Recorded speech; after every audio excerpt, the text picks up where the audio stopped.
est-ce que c'est le bon moment pour investir? Est-ce que je suis pas au sommet d'une bulle et que ça va éclater et que je risque de perdre tout mon argent si j'investis aujourd'hui et que donc je dois attendre pour investir? Dans cette vidéo, j'ai envie de parler avec vous chiffres et de vous montrer le réel coût d'opportunité que ça représente de ne pas investir. Donc effectivement, sur les réseaux, on peut voir des posts comme celui-ci, il faut toujours investir. On nous donne des chiffres macro, pourtant depuis 1970, le S&P 500 a progressé de plus 5000%. Mais c'est totalement humain, on a des biais psychologiques qui nous disent ouais, mais et si je suis là? Et si je suis sur la bulle internet? Notamment là en ce moment, ça va être la bulle IA. On a parlé de bulle intelligence artificielle. Là, avec les tarifs de Trump maintenant, c'est bon, je vais attendre que ça baisse encore un peu pour investir. J'ai envie de vous parler de ça, et donc pour ça, j'ai envie de prendre une histoire fictive, totalement fictive, entre deux personnages, Mike et Paul, où Mike va commencer à investir en 1995 et Paul va investir 10 ans plus tard en 2005. Les deux ont 20 ans, donc ont 20 ans en 1995, et on va voir aujourd'hui, jusqu'à hier, donc en 2025, à combien ils ont à 50 ans. Donc pour cela, on a ce outil qui va nous permettre de retracer les performances historiques journalièrement pour coller au réel le plus possible. Donc on y va, je vais prendre deux personnages fictifs, Paul, qui lui va commencer à investir en 1995 jusqu'à hier. Il met pas d'apport initial, il va juste investir, on n'a qu'à se dire 200 € par mois, ou dollars, ici c'est en dollars, c'est pareil, chaque début de mois. Et puis Mike va faire exactement la même chose, sauf que lui, il va partir en 2005. Il va commencer en 2005 à investir. Sur quoi on va investir, ça va être le S&P 500, l'indice phare américain, parce qu'il est très diversifié, que c'est l'indice de base américain, l'indice qu'on prend pour un petit peu résumer le marché mondial. Donc, l'indice américain, ça c'est le symbole pour aller chercher les données sur internet. TR, c'est pour Total Return, et c'est pour inclure les dividendes avec, pour avoir la réelle performance comme si on l'avait fait réellement. Et on va pouvoir exécuter le backtest. C'est en train de s'afficher. Mike en rouge, comme vous pouvez le voir, lui, sa courbe elle reste à 0 bien évidemment pendant 10 ans, parce que lui commence en 2005 à investir. Alors que Paul, lui, a commencé à investir en 1995. Et ce qui est très intéressant avec cette période, c'est qu'en fait, Paul, lui, il a pris 2001. Il a mangé 2001, ça fait mal. Et pourtant, vous voyez la performance à la fin. Il n'y a rien à dire, en fait. Là, quand on parle de coût d'opportunité, je pense que ces chiffres-là peuvent directement parler. 180 000 pour Mike contre 400 000 pour Paul. Il y a donc le coût d'opportunité, il est ici de 220 000 $ ou euros, et donc 220 000 ça représente à peu près x 2,2 quoi.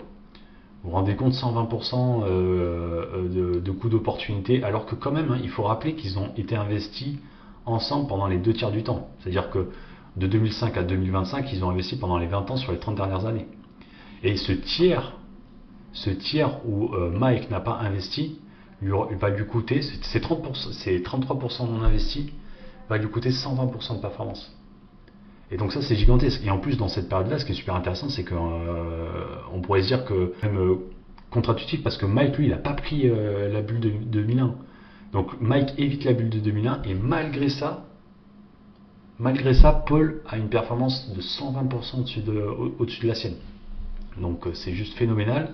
C'est pour vous dire que si normalement on prend une autre période, il y a de fortes chances que l'écart soit encore plus grand, parce qu'effectivement là avec ces crises-là, c'est quand même une période rare sur la dernière décennie, 2 crises comme ça qui frappent. Maintenant, si on regarde ce chart-là qui est sur les gains et les pertes, donc au jour, donc en fait c'est assez simple. Si on va par exemple ici, ou non, si on va à la toute fin, on va comprendre un peu mieux. Donc effectivement, comme je vous disais, à la fin 400 000, mais 400 000 ça représente combien de gains? Ça représente 327 000 pour Paul, parce que Paul a investi 72 800, et donc voilà, plus les 327 000, on retombe sur les 400 000. Donc en bénéfice net, enfin net, On va pas parler d'imposition ici, hein, c'est bénéfice sur le portefeuille. Ça va être voilà, 300, quasiment 330 000 et 130 000 pour Mike. Et ce qui est intéressant en fait, c'est cette période-là, moi je trouve en tout cas, c'est qu'en 2008, effectivement avec la crise, les deux portefeuilles ont affiché des pertes en fait, au général. Je vais essayer de bien zoomer. Et en fait, à un moment donné, on voit que les deux sont à peu près à moins 4000. Mais comme Paul a eu le temps, a eu 10 années de plus pour investir, donc 10 années de plus pour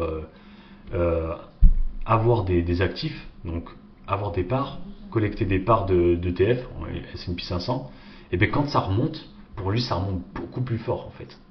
Et c'est là que les intérêts composés vont jouer le plus en fait. C'est là qu'on arrive à voir effectivement que acheter régulièrement, ici dans le cadre d'un DCA, hein, donc d'acheter tous les mois des parts d'un ETF, ça paye sur le long terme.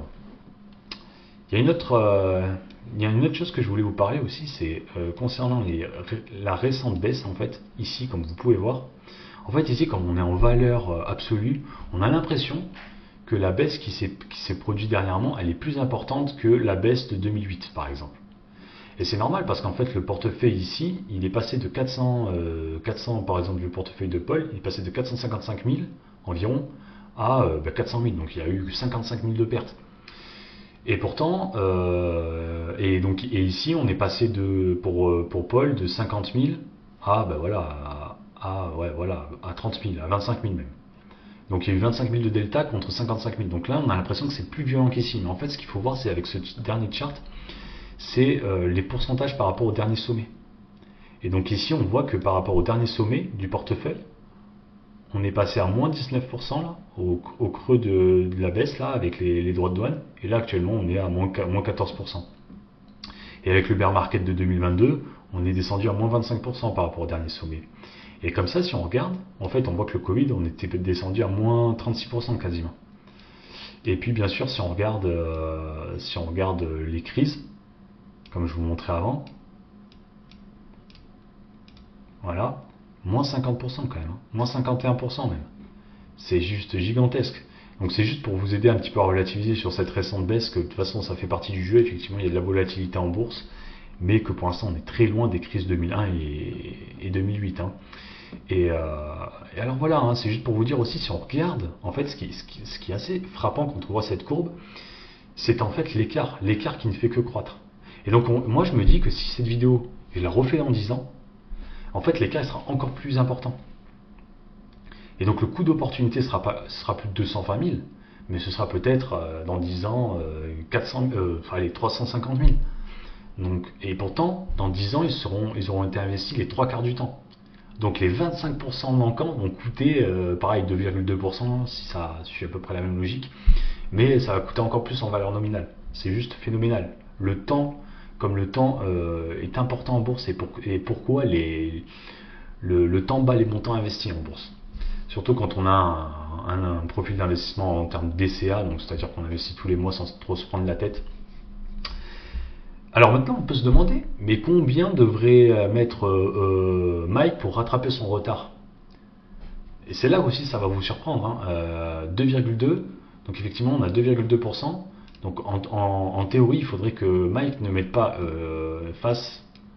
mette à peu près 2,2. Donc je ne sais pas, à peu près 450 € par mois pour rattraper son retard. C'est un peu la question de combien Mike doit mettre pour rattraper son retard. Donc on relance le backtest. Voilà. Donc là on y est à peu près. Voilà. Donc Mike et Paul. Mike a rattrapé son retard sur Paul. Et pour rattraper son retard, Mike aura dû investir 2,5 fois plus. Ou 2,2 fois plus. C'est juste phénoménal en fait. Les 30% en moins pour rattraper sur 30 ans, il faut que vous mettiez 120% en plus. C'est juste en fait, voilà, avec ces chiffres-là, je pense que ça, on ne les avait pas trop sur les réseaux. En fait, en tout cas, moi, je cherchais beaucoup de de chiffres de ce type-là. Et donc je me suis dit, vu qu'on a ce logiciel en place, je me suis dit que j'allais partager avec vous dans cette vidéo et j'espère que ça vous aura plu. Si vous avez envie que je fasse d'autres simulations, n'hésitez pas dans les commentaires. J'aurai beaucoup de plaisir à faire d'autres simulations, à tester des stratégies avec vous, sans aucun souci. C'est super intéressant, moi je trouve en tout cas, de voir des chiffres, de mettre des vrais chiffres derrière tout ce qu'on peut voir sur les réseaux, comme ce genre de posts qui sont intéressants, mais je trouve que ça choque pas autant quand on voit réellement les chiffres comme ici. Merci.